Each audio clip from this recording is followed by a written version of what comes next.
مدنی مذاکرہ مدنی مذاکرہ ماشاء اللہ ماشاء اللہ، علم و ادب کا سلسلہ مدنی مذاکرہ، عطار کی علمی ضیاء مدنی مذاکرہ۔ الحمدللہ رب العالمین والصلاة والسلام علی خاتم النبیین، اما بعد فاعوذ باللہ من الشیطان الرجیم، بسم اللہ الرحمن الرحیم، الصلاة والسلام علیک یا رسول اللہ وعلی آلک واصحابک یا حبیب اللہ۔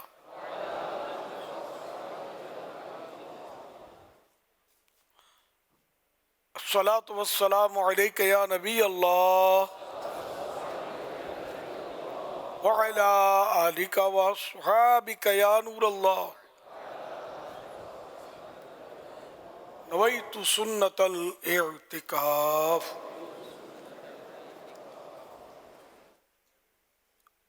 1446 ہجری کے ماہ رمضان کی آج 5ویں رات کی مناسبت سے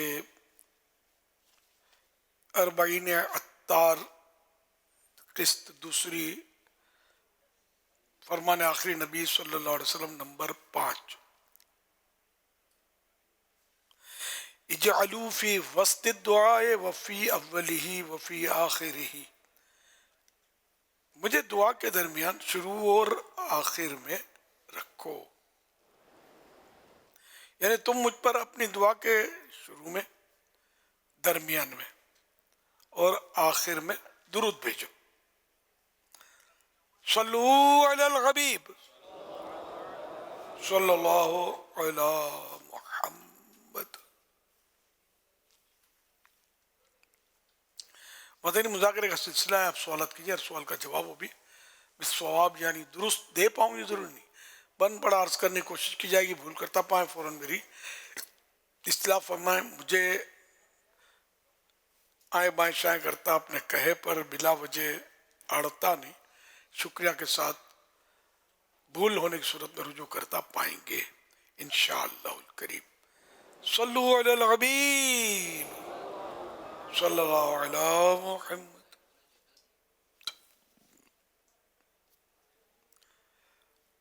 مدنی مذاکرے کا سلسلہ ہے، پہلے کچھ ہو سکے تو اچھی سی نیتیں کر لیجئے، ہمیشہ نیتیں کرنی بھی چاہیے، اگر یہ ذہن بنتا اور نیتیں بنتی ہوں تو یہ کر لیجئے، ادھر ادھر دیکھنے، باتیں کرنے، دوسروں کو اشارے کرنے، خود کشادہ ہو کر دوسرے کو تنگ ہو کر بیٹھنے پر مجبور کیے بغیر، دیوار وغیرہ سے ٹیک لگائے بغیر، اللہ کریم کی رضا کے لیے توجہ سے دینی باتیں سنوں گا۔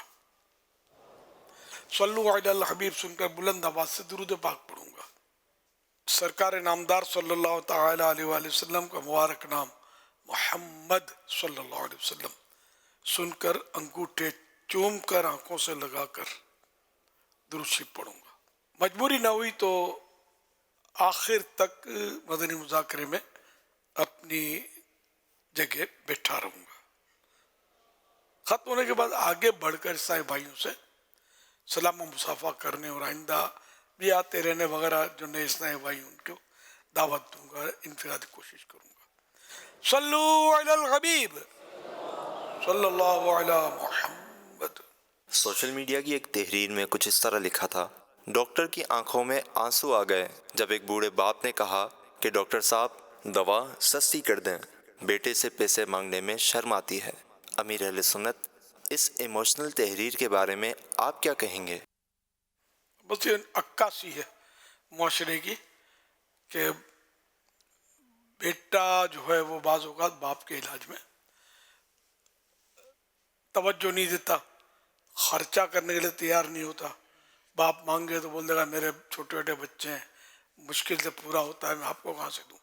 اس طرح کے واقعات معاشرے میں ہوتے ہوں گے، تو اس کی عکاسی کرتے ہیں کہ وہ ڈاکٹر تم ہی اب دوا سستی کر دو، بیٹے سے پیسے کہاں مانگوں گا میں، ہمت نہیں ہو رہی، شرم آ رہی ہے۔ ایسا ہونا نہیں چاہیے۔ ویسے ماں باپ نے تو بڑا کیا، پالا پوسا، بڑھایا آپ کو، پڑھایا لکھایا، اور جو کچھ آپ کے پاس ہے صحیح بات ہے کہ آپ کے ماں باپ کے مرہون منت ہے، ماں باپ کی کوششوں سے، ماں باپ کی دعاؤں سے.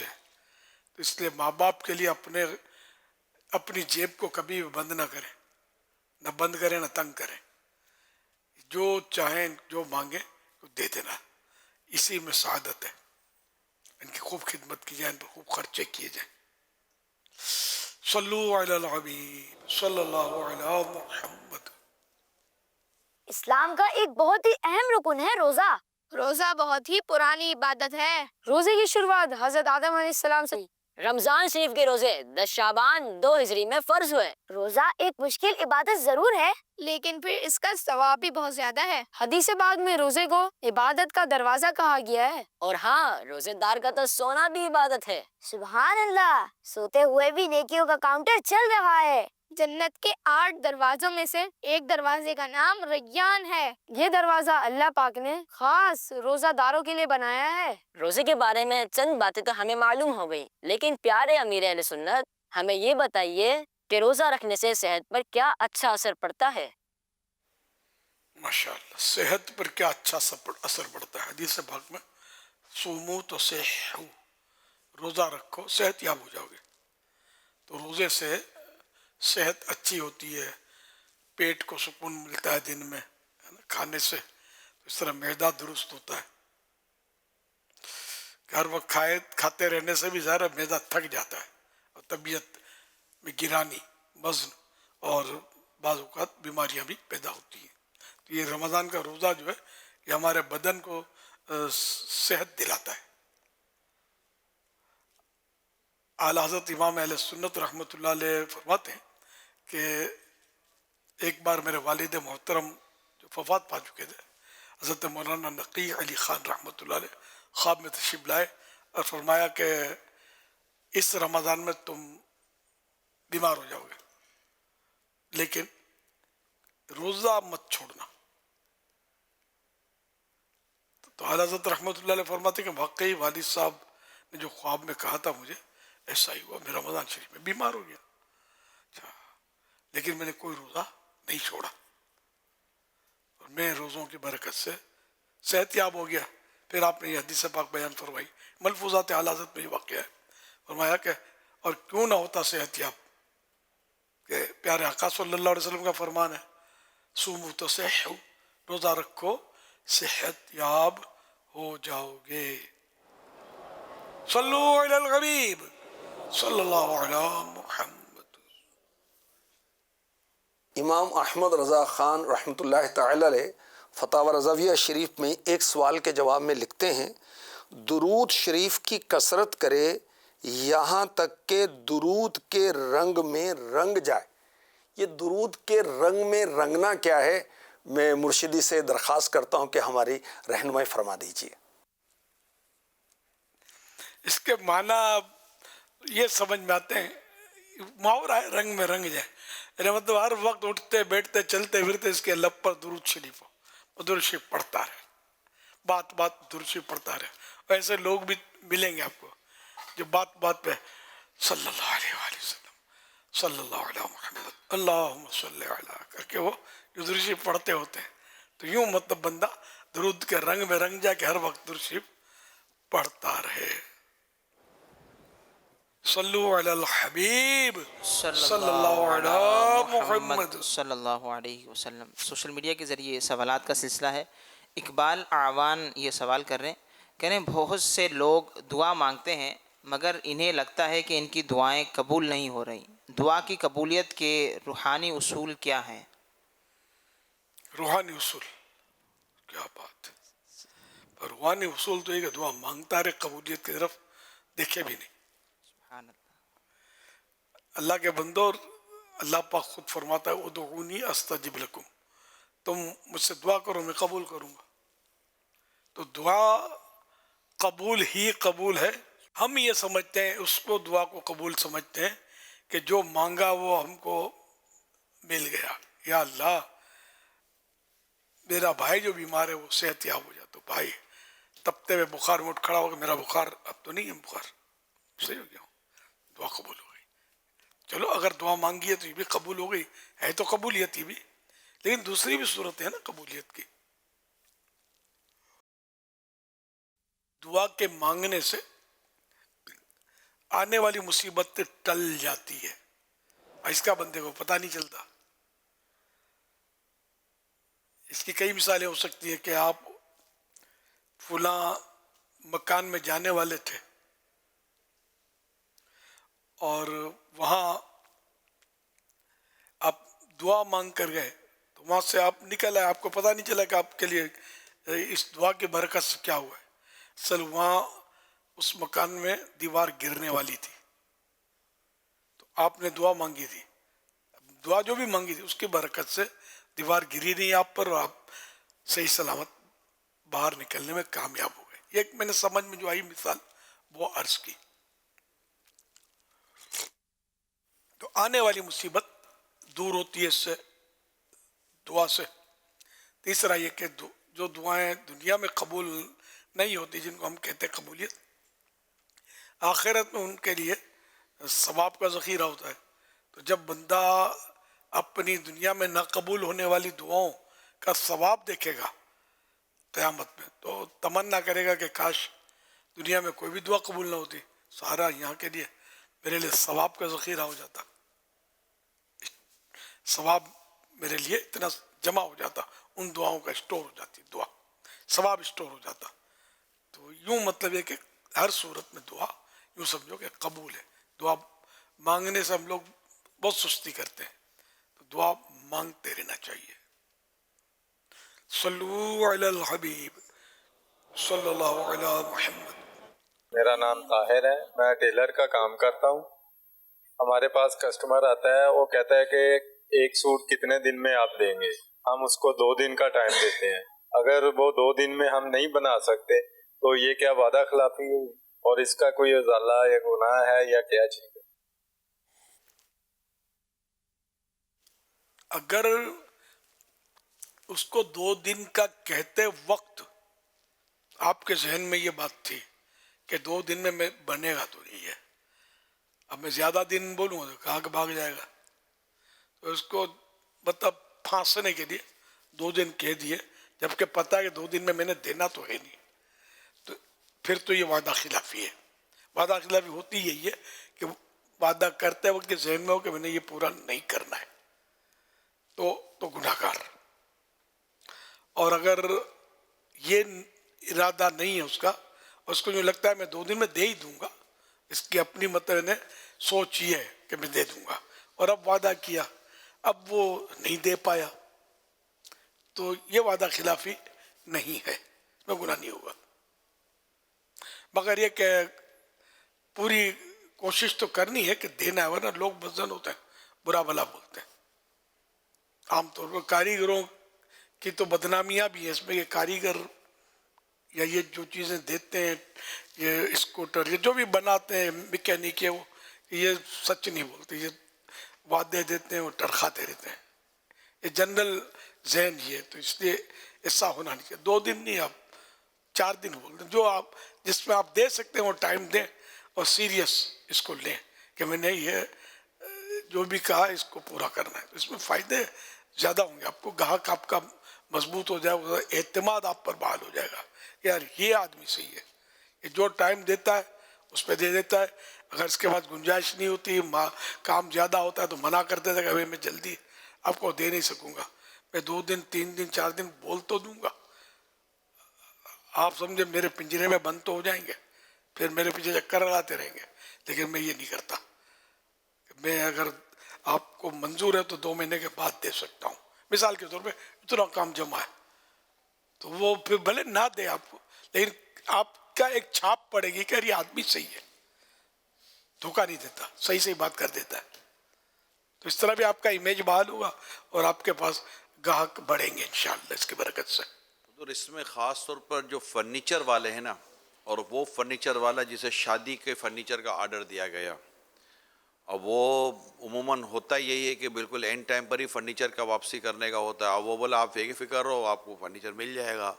یعنی یہ واقعات ہیں کہ جس کی شادی ہے وہ دولہا بھی 1 یا 2 دن پہلے فرنیچر والے کے پاس ہی بیٹھا ہوا ہے کہ بھیا میری مطلب کہ 2 دن کے بعد میرا نکاح ہے، رخصتی بھی اسی دن ہے، میرا فرنیچر تو دے دے. وہ فرنیچر والے کے پاس بیٹھا ہوا ہے، وہ کبھی پردے والا نہیں ہے، کبھی یعنی ان کو پتہ ہوتا ہے زیادہ تر. ہاں بجلی کے بعض اوقات مسائل کی وجہ سے بھی سم ٹائم یہ ہوتا ہے کہ چیزیں لیٹ ہو جائیں، لیکن یہ سب جو آرڈر لیتے ہیں ان کو پتہ ہوتا ہے کہ یہ ساری چیزیں ہمارے ساتھ لگی ہوئی ہیں. مستری بھی چھٹی پہ چلے جاتے ہیں اور لائٹ کا پرابلم ہو جاتا ہے. لیکن آپ نے جب گفتگو فرمائی نا حضور کہ یہ آرڈر لینے کے لیے کہ یار آرڈر مل جائے، بیانہ مل جائے، تو پیسے مل جائیں تو ہو جائے گا کام. تو اس میں یہ گھر بنانے میں بھی یہ شاید ہوتا ہے، بہت لیٹ کر دیتے ہیں اور وقت پر چیزیں نہیں بن کر دیتی. اللہ کی پناہ، بہت تکلیف ہو جاتی ہے اس کے اندر. ہر کام میں یہ ہے، کیا درزی اور کیا موچی سب دھکے کھلا رہے ہوتے ہیں.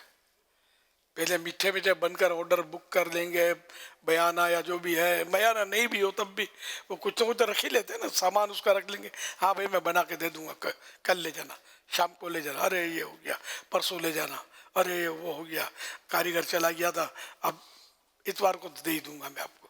یوں بیچاروں کو چکرے لگاتے رہتے ہیں. تو جو بھی ہے صاحب پہلے بات کر لیں کہ میں کل کا کہہ کر لے تو لوں گا آپ کا آرڈر، لیکن کل دے نہیں سکوں گا، اس نے میں آپ کو دوں گا اتوار کو. جو پتہ ہے اس کو کہ میں اتوار کو دے سکتا ہوں، تو وہ صحیح سے بتا دے. گاہک رکتا ہے تو ٹھیک ہے، نہ رکے تو بھی ٹھیک ہے، اللہ روزی دینے والا ہے. جھوٹ بول کر، دھوکہ دے کر، اپنے ذمے گناہ لے کر اس طرح کیوں مت روزی کماتے ہیں؟ جھوٹ بولنا، غلط بیانی کرنا، اور پتہ نہیں صحیح بھی ہے کیا ہے. میرے عزیز ہیں جنہوں نے گھر بنایا تھا وہ مجھے بتا رہے تھے یار اتنے رشتہ دار انتقال کر جاتے ہیں یار، ہر تھوڑے دن کے بعد ایک نیا رشتہ دار انتقال کر جاتا ہے، وہ 3-4 دن کے لیے چلا جاتا ہے، پھر آتا ہے، پھر کوئی انتقال کر جاتا ہے، پھر 3-4 دن. اتنے دور دور کے رشتوں کے نام لیتے ہیں کہ بندہ مطلب کہ سوچے کہ یار ان کے پاس جاتا کون ہوگا. مگر یار چونکہ پیسے لے لیے ہوتے ہیں، ہم بھی بند گئے ہوتے ہیں، سامان پڑا ہوا ہوتا ہے، میری فلاں دور کی وہ ساس کی وہ فلاں جو ہے نا اس کا انتقال ہو گیا، میں جا رہا ہوں، وہ گیا. تو یہ ایسا بھی بیچارے وہ اتنے تنگ آ گئے تھے، ایسے چی بول گئے، یقین مانے آپ کو میں کیا بتاؤں. تو یہ بھی ہوتا رہتا ہے. اب اس پہ کیا سچ کیا جھوٹ اللہ بہتر جانتا ہے، لیکن ہوتا رہتا ہے. اس میں یہ کہا جاتا ہے کہ یہ آتے تو ہماری مرضی سے ہیں لیکن گھر سے باہر پھر اپنی مرضی سے جاتے ہیں. یعنی اتنا بعض اوقات صحیح فرما رہے ہیں. خود میرا اپنا تجربات 4-5 مرتبہ خاص ایک جو ہے وہ کام کرنے والوں سے پڑھا کہ ان کو جب بھی کام دیا تو ان کے گھر میں میتیں ہی ہو جاتی ہیں.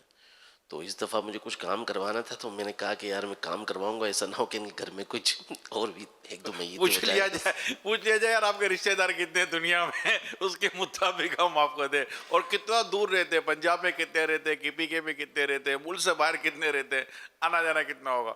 واقعی تکلیف تو ہے. اچھا ان کو بھی اندازہ ہوتا ہوگا یار، ان کو کیسے نہیں اندازہ ہوتا ہوگا کہ یار تکلیف نہیں ہوتی ہوگی. گناہ کا کام نہیں کرنا چاہیے. رمضان کا مہینہ ہے، سب سچی توبہ کر لیں. حقوق العباد جہاں جہاں تلف کیے وہ بھی ادا کرنے آئیں گے، ادا کرنے ہوں گے. تو اس طرح توبہ کر کے سمجھو نئی ستھری زندگی اور حلال روزی کمائیں، دھوکہ نہ دیں، سچ بات کر دیں. سچ بات کرنے میں سانچ کو آنچ نہیں ہے. گاہکوں پر آپ کا اچھا اثر پڑے گا، آپ کا امیج بنے گا، لوگوں کا آپ پر اعتماد ہوگا کہ یہ آدمی سے یہ کام تو اسی سے کروانا ہے. 2 دن لیٹ سے، بھلے 2 دن لیٹ تاریخ دے لیکن دی ہوئی تاریخ پر یہ دے دیتا ہے. اس طرح فائدہ ہی ہے انشاءاللہ، دنیا آخرت کا نقصان کوئی نہیں ہے سچ بولنے میں. ادھر نفع کی بات میرے ذہن میں آ رہی ہے، اللہ کرے گا تو امت کو نفع ہوگا. ہمارے ہاں ایک ہوتا ہے کہ تجربے کار آدمی، یعنی کہ ایکسپرٹیز ہوتی ہے، یار اس کو اس کام کا ایکسپیرینس ہے یا نہیں ہے، اس سے کام کراؤ. یہ بالکل اچھی بات ہے. میرا اس میں ایک اور اضافے کا ذہن بنا ہوا ہے، صرف ایکسپیرینس کافی نہیں ہے، سکسیس اسٹوری ضروری ہے. یعنی آیا اس نے جو کام کیا اس کام میں اس کو کامیابی بھی ہے یا نہیں ہے. یعنی ایک شخص کو پلمبر کا کام آتا ہے، ہم کو پتہ آتا ہے، اب اس نے جہاں جہاں پلمبر کے کام کیے نا وہ معلومات لے لیں کہ ان کا پلمبر کے کام کے بعد اس گھر کا حال کیا ہے. آیا وہ 1-2 سال کے اندر پلمبر کا کام سلامت ہے یا پھر ٹائلیں چھت کو مطلب کھدائی کا کام جاری ہے. تو یہ پلمبر ہو، الیکٹریشین ہو، اس طرح کے جو بھی ہوتے ہیں نا، ان سے جب بھی کام لیں، یہ ایک میں آپ کے ساتھ ایک ایکسپیرینس شیئر کر رہا ہوں. تو ان سے کام دینے سے بھی ان کو پوچھا آپ سے پہلے کہاں کام کیا ہے، تو وہ کہ ہم فلاں جگہ ہم نے کام کیا، تو وہاں کی معلومات لے لیں کہ ان کے کام کے بارے میں ان کا تجربہ کیا ہوا، ورنہ وہ کہہ دیں گے بھائی ہم سے بھول ہو گئی ہے تم بھول نہ کرنا. تو کیونکہ یہ ایسا یہ صرف گھر نہیں، ایسے 10 کام ہیں کہ آدمی اس پر سوچے. تو ایکسپرٹیز پلس سکسیس سٹوری، یہ میری درخواست ہے. یہ آپ غور کر لیں گے تو آپ کو زندگی کے کئی شعبوں میں اللہ پاک نے جاتا، اس میں آپ کو تکلیف کم سے کم ہوگی. لیڈیز ٹیلر کا کام کرتا ہوں. ہمارے پاس اکثر جو ہے نا کپڑے اور لیسز وغیرہ جو بچ جاتی ہیں، مگر ہم کسٹمروں کو اکثر بول دیتے ہیں کہ یہ لے جائیں، مگر وہ جو کسٹمر نہیں لے کے جاتے تو وہ ہم ویسٹ کر دیتے ہیں. جیسے ہمیں کوئی مانگنے والا آ جائے اس کو دے دیتے ہیں، بعض ہم کسی کی چیز ہم کسی میں لگا دیتے ہیں. تو یہ سب چیزیں جائز ہیں، یا اگر اس میں کوئی مسئلہ ہے تو ہمیں اس میں رہنمائی عطا فرمائیں. اس میں عرف و عادت جو روٹین ہوتی ہے نا، اس وقت کی، اس علاقے کی یا اس دور کی، وہ دیکھی جاتی ہے. اب جیسے کہ کپڑے کا بڑا پیس بھی بچتا ہے، چھوٹا پیس بھی بچتا ہے مختلف. اب یہ دیکھا جائے گا کہ بڑے پیس لوگ لے جاتے ہیں، چھوٹے پیس چھوڑ جاتے ہیں. جہاں ایسا عرف اور عام ہے یہ بھی. اب بڑا پیس دو نا تو کوئی نہیں چھوڑے گا، کیا رومال بن جائے گا اس کا، بچے کے لیے کام آ جائے گا، لے لیتے ہیں، صافی بن جائے گی اس کی. تو بالکل چندڑیاں جو ہوتی ہیں چھوٹی یہ نہیں لیتے لوگ جنرلی. تو اس لیے بڑا پیس ہو تو اس کو بولنے کی ضرورت نہیں ہے کہ لوگ اس کے کپڑوں میں لپیٹ کر واپس دے دیے جائے. ساتھ میں کہہ دیا کہ بڑے 2 پیس نکلے تھے، میں نے اپنے اندر رکھ دیا، تو وہ اچھا لگے گا اس کو. اب اگر وہ خود دیکھتا ہے، بولتا ہے ٹھیک ہے آپ مجھے نہیں چاہیے، کیا کروں گا میں، آپ لے لو، تو ٹھیک ہے آپ پھر رکھ سکتے ہیں. وہ چھوٹی چندڑیاں بھلے آپ جمع کریں، یہ بھی بکتی ہیں، ویسٹ کون کرے گا اس کو. یعنی ہمارے ہاں تو نہیں ویسٹ کرتے، باہر ملکوں میں بھلے کرتے ہو، پاکستان میں تو نہیں کرتے. چندڑیاں وغیرہ سب بکتی ہیں. غریب فقیر یہ چند چندڑیاں آپ دیں گے تو کرے گا کیا اس کو. تو اس طرح. اور یہ درزی جو ہوتے ہیں نا، یہ خیر یہ تو ماشاءاللہ خوف خدا والے آدمی ہوں گے جبھی انہوں نے سوال کیا. جنرل بات کرتا ہوں، جو درزی کپڑا چوری نہ کرنا وہ درزی نہیں. یہ بھی ایک محاورہ اس طرح کا بھی سنا تھا. یہ ضرور کپڑا تو چوری کرتے ہیں، کپڑے کے ٹکڑے بڑے بڑے نکالیں گے، زیادہ کپڑا منگوائیں گے. ان کا دستور ہوتا ہے کہ بھائی اتنے میٹر کا کپڑا ہوگا اس میں سوٹ بنے گا. اب گاہک کو بیچارے کیا پتہ ہے، بھائی ایک معمول ہے بھائی اتنے دن ہے اتنا، اور پھر یہ ٹکڑے بچا کر اس کا ریڈی میڈ میں جاتا ہے. بچوں کے سوٹ بنتے ہیں اس سے، بابا سوٹ، اور یہ سب اس میں یہ چل رہا ہوتا ہے. تو یہ ایک واقعہ کسی نے، یعنی یہ شاید ہوگا سمجھانے کے لیے کہ ایک درزی جو تھا وہ بھی ماہر تھا، وہی کہ کپڑا چورا لینا، سمجھا. تو کسی نے مطلب اس سے ترکیب بنائی، کپڑا اسے سلوانا تھا. بولا میں تیرے کو چوری تو نہیں کرنے دوں گا. تو میں کہاں چوری کرتا ہوں یار. خیر اب وہ اس کی جان پہ بٹھا رہا کہ یار سلائی کر. اب وہ سلائی کرتا رہا. اس نے کیا اس دوران ترکیب بنا لی کہ اس کا بیٹا ایک بار آیا، امی بلاتی ہے، آتا ہوں. امی بلاتی ہے، دوبارہ آیا، تیسری بار آیا، امی بلا رہی ہے. جاتا ہے کہ نہیں تیری کر کے اٹھایا جوتا، کس کو جوتے کو مارا، وہ جوتا دور جا کے پڑا. بچہ مطلب وہ جوتا لے گیا اب ہوگا، سمجھے. تو اب یہ کہ اس نے کپڑا اس کو دے دیا. پھر وہ اب چونکہ وہ اس کو مطلب اپنی ہان دکھانی تھی نا، تو وہ پھر وہ جوتا آیا واپس. تو بولا دیکھ، تو بولا میں نہیں چرا سکتا، جوتے میں کیا ہے، یہ دیکھ تیرا کپڑا ہے. میں اتنا ماہر ہوں کپڑا چڑھانے میں کہ میں نے وہ ترکیب سے جوتے میں سرکا دیا تھا. بیٹے سے ترکیب بنا لی تھی کہ وہ 2-3 بار آئے گا، پھر میں غصہ دکھاؤں گا نقلی، جوتا ماروں گا، یہ لے جائے گا جوتا، اور کپڑا اس میں تیرا چلا جائے گا ساتھ. تو یہ ایسے ماہر ہوتے ہیں. وہ ایک محاورہ ہے، چور کی 14 نظریں. یہ ساری نظریں جو ہے نا یہ ماری جائیں گی، آخرت کی بربادی والی نظریں ہیں. چوری نہیں کرنی چاہیے، دھوکہ نہیں دینا چاہیے، مال نہ حق کسی کا نہیں کھانا چاہیے.